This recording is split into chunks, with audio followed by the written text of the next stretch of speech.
Vente publique des biens immobiliers de Corneille-Nangaa, me Jean-Marie Kabengela donne un éclairage sur la procédure. L'armée annonce le décès du général Peter Sirimwami. Poursuite des affrontements entre FARDC et M23 à Massissi et Nyiragongo. Goma, afflux de blessés à l'hôpital CBC à Ndosho après les affrontements à Saké.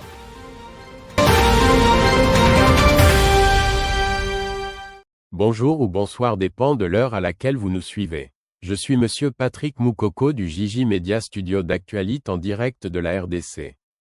Le 30 janvier prochain, une vente publique des biens immobiliers de Corneille-Nangaa, ancien président de la CENI et chef du mouvement rebelle Alliance du fleuve Congo, AFC, est prévue. Condamné à la peine de mort l'année dernière pour terrorisme et crimes contre l'humanité, cette vente s'inscrit dans l'exécution de 2 arrêts de la Cour militaire et de la Haute Cour militaire, selon un communiqué du ministre de la Justice. Cependant, cette annonce suscite des débats juridiques. Me Jean-Marie Kabengela Ilunga affirme que le ministre de la Justice n'a pas compétence pour organiser une telle vente. Selon lui, cela relève du ministre de la Défense et doit être conforme à l'acte uniforme de l'OHADA. Il souligne également que la vente ne peut être effectuée qu'après une décision irrévocable, lorsque les voies de recours sont épuisées. Or, des prévenus ont introduit un pourvoi en cassation le 7 janvier, ce qui suspend l'exécution des décisions, comme le stipule l'article 47 de la loi sur la procédure devant la Cour de cassation. Contacté à ce sujet, le cabinet du ministre de la Justice s'est refusé à tout commentaire, qualifiant la question de « délicate ». Reportage. À travers un communiqué publié par le cabinet du ministère de la Justice et publié par le ministre Constant Mutamba lui-même sur son compte Twitter, le ministre de la Justice a ordonné la vente publique des biens de Corneille-Nangaa, l'ex-président de la Commission électorale nationale indépendante devenu chef rebelle. Il s'agit de ces biens ayant fait l'objet de confiscation après sa condamnation par la Haute Cour militaire. Comme l'indique le communiqué, il s'agit d'un hôtel, 4 villas, 2 appartements, une maison en construction ainsi qu'une parcelle vide, tous situés dans la ville de Kinshasa. Selon le même communiqué, et selon le ministre à travers une publication sur son compte Twitter, cette vente servira à indemniser les victimes de l'agression rwandaise à l'est du pays. Le ministre Constant Mutamba poursuit en disant que tout celui qui trahira le pays subira la même peine. Le général-major Peter Sirimwami Nkuba, gouverneur militaire du Nord Kivu, est décédé. L'annonce a été faite dans la soirée de ce vendredi 24 janvier par le général Sylvain Ekenge, porte-parole des FARDC. Il est tombé l'arme à la main au champ d'honneur. Il a été blessé. On l'a évacué et tout a été fait pour qu'il arrive à Kinshasa et qu'on l'achemine pour des soins appropriés à l'extérieur du pays. Malheureusement, il a succombé à ses blessures, précise le général Sylvain Ekenge. Ce dernier annonce que le défunt aura droit à des obsèques nationales. Le général-major Peter Sirimwami a été nommé gouverneur intérimaire du Nord Kivu en octobre 2023, en remplacement du lieutenant-général Constant Ndima. Ce dernier avait été limogé suite à la répression brutale par l'armée d'une tentative de manifestation organisée par une secte politico-religieuse. Reportage.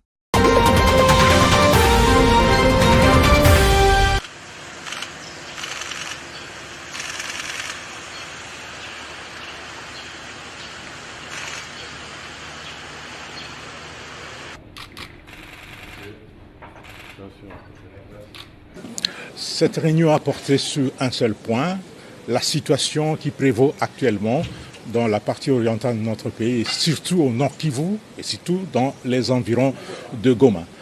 Le commandant suprême a donné des instructions fermes pour que l'ennemi qui est en train de nous attaquer, pour que l'agresseur soit traqué jusque dans son dernier retranchement, qu'il soit repoussé loin de Goma et poursuivi jusqu'à récupérer l'ensemble du territoire national qu'il occupe.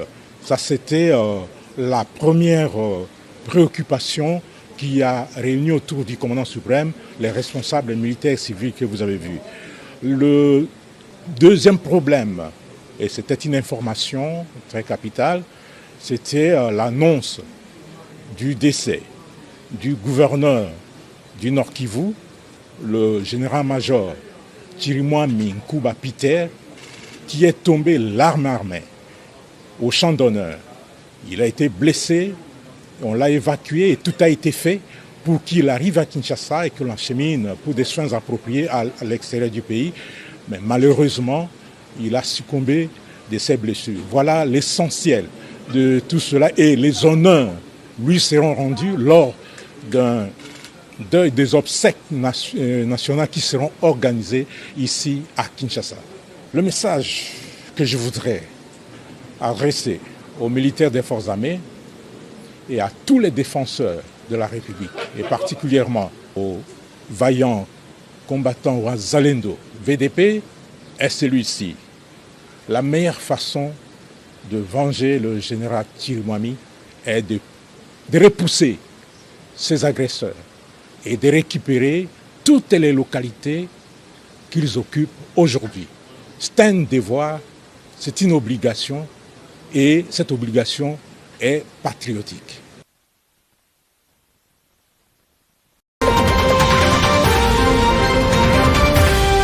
Les affrontements entre l'armée congolaise et ses alliés contre les rebelles du M23 se poursuivent pour le 3e jour consécutif, ce samedi 25 janvier, dans plusieurs zones du Nord Kivu.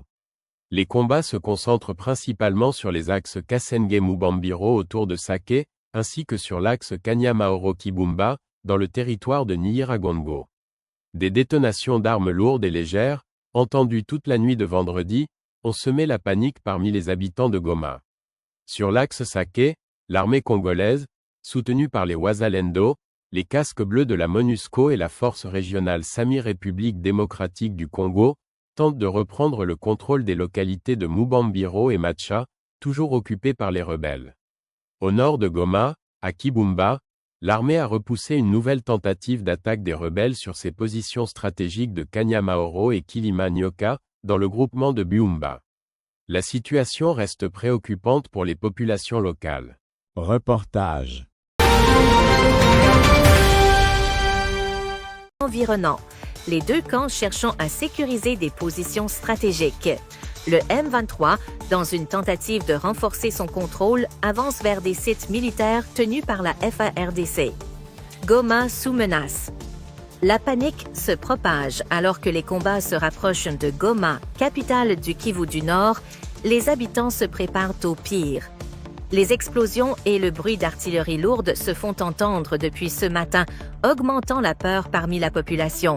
De nombreuses personnes fuyant les zones touchées, aggravant la situation déjà tendue des déplacés internes. IDP. La FARDC riposte l'armée congolaise, soutenue par des milices locales telles que les Wazalendo, les casques bleus de la MONUSCO et les forces Sami-RDC a lancé des contre-attaques pour reprendre les territoires perdus. La FARDC s'est concentrée sur la reconquête des localités de Mubambiro et Macha, toujours sous le contrôle des rebelles. Les combats de ce matin ont intensifié l'urgence pour la FARDC de reprendre ces zones, en particulier en raison de leur proximité avec Goma.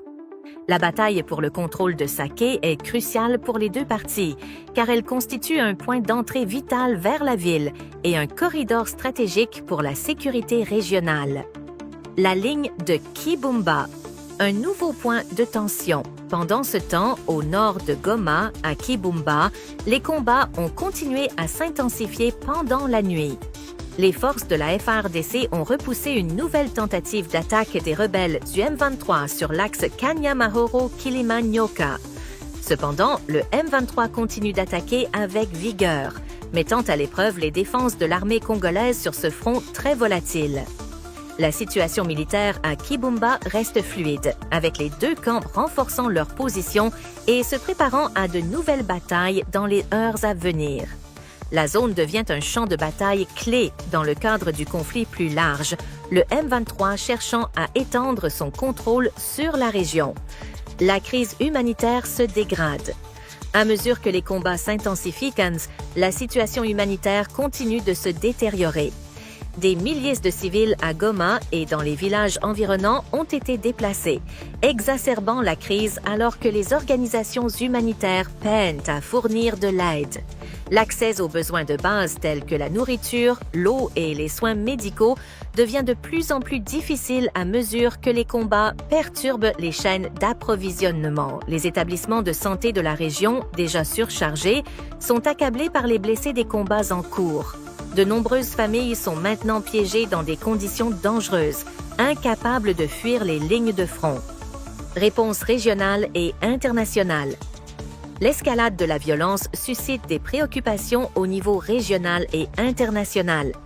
La mission de maintien de la paix des Nations Unies en République démocratique du Congo, MONUSCO, continue de surveiller la situation, mais sa capacité à intervenir efficacement reste un sujet de débat. Pendant ce temps, le gouvernement congolais a appelé à un soutien accru de la part de ses partenaires internationaux pour traiter les dimensions militaires et humanitaires de cette crise. Perspective. L'incertitude demeure. Alors que les combats se poursuivent, il est clair que la situation en Kivu du Nord est loin d'être résolue. Les efforts de la FARDC pour repousser les rebelles du M23 rencontrent une forte résistance et les deux camps se préparent à de nouveaux affrontements dans les jours à venir. La dynamique militaire reste fluide et l'issue de cette lutte demeure incertaine. L'avenir de Goma et de la région environnante dépendra de l'issue de cette phase cruciale du conflit. Tant que les combats continueront, le bilan humanitaire continuera de s'alourdir et la paix restera hors de portée. Ne manquez aucune information essentielle. Abonnez-vous dès aujourd'hui et rejoignez une communauté qui valorise des informations fiables et à jour.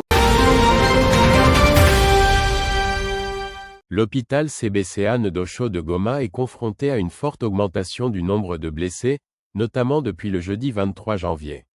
Cette situation découle des affrontements entre l'armée congolaise, FARDC, et les rebelles du M23, soutenus par le Rwanda, autour de la localité de Sake, à 25 km à l'ouest de Goma.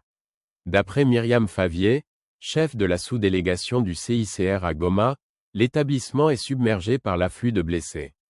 Plus de 70 patients ont été admis en une matinée, soit 2 fois plus que ce que l'hôpital reçoit habituellement en une semaine. Avec une capacité initiale de 146 lits, l'hôpital accueille actuellement plus de 240 patients, rendant la gestion de cette situation extrêmement difficile. Pour répondre à cette crise, le CICR a renforcé les capacités chirurgicales de l'hôpital CBCA Ndosho en augmentant le nombre de blocs opératoires utilisés de 2 à 4. En parallèle, une collaboration avec d'autres hôpitaux, comme l'hôpital Kieshro de Goma et l'hôpital général de Bukavu, a été mise en place pour transférer les cas moins graves et désengorger l'hôpital. Ces efforts visent à garantir une prise en charge adéquate des blessés malgré la surcharge importante de l'établissement. Reportage.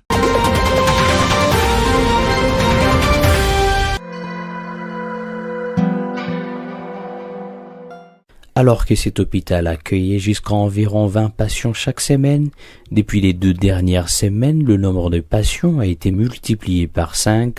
Plus de 100 blessés y sont accueillis chaque semaine. Des victimes des affrontements entre les M23 et les FARDC. Parmi ces victimes, des civils blessés lors des largages des bombes dans des grandes agglomérations dont la cité des Sake, en territoire des Massissi.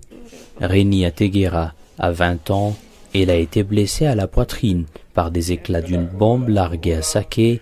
Ici, elle a perdu son mari et son bébé de 11 mois. Tulikuwa Masisi, njo fiti kitokea M23. Tukikimbilia Sake. Wakati tena tulikuwa nafunga vitu twende, njo ile bombe mtoto alikuwa chini na wengine wajirani tu ni wako pale. Njumia nilikuwa kubarabara mkaya Zaina. Bombe hatuchwe kuilitokea kama ilitokea kule yulu M23 mbilima imetuangukia. Mtoto akekufa na babake na wajirani wengine na watu wengine bamule muka minjo nilipona na demai pale. Face à cette situation, les CICR et les équipes de l'hôpital de la CBK Ndosho s'activent pour la prise en charge de ces patients. Laurent Kriski est l'infirmier en chef dans ses projets chirurgicaux du CICR, Andosho. Un afflux de patients un peu hors norme en fait, par rapport à d'habitude, qui sont plus liés à des explosions, des bombes. On voit bien que le conflit prend une autre tournure, et donc nous avons mis en place une organisation pour faire face à cette situation un peu extrême. Ouais.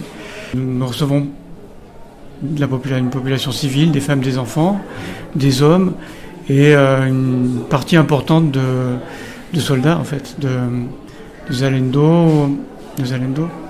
Et nous travaillons avec l'équipe du CBK. Mais effectivement, nous avons reçu ces 2 dernières semaines plus de 200 nouveaux patients, 200 nouveaux cas. Alors que jusqu'à présent, c'était plutôt une moyenne de 10 à 20 cas par jour ou par semaine en fait. La cité des Sakés, qui constituait la 2e agglomération visée par les M23 avant la ville de Goma, restait sous le contrôle des FARDC et ses alliés. Les affrontements sont plutôt signalés depuis quelques jours un peu plus au nord, notamment dans les groupements de Kibumba, en territoire des Nyiragongo.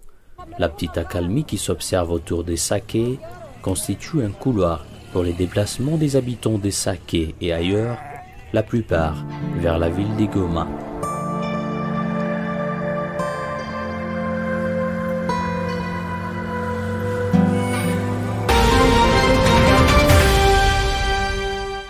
Merci de suivre l'actualité avec nous. Je m'appelle Monsieur Patrick Moukoko du studio Jiji Media. N'oubliez pas de vous abonner, de liker et d'activer la cloche pour plus d'informations. À bientôt, au revoir.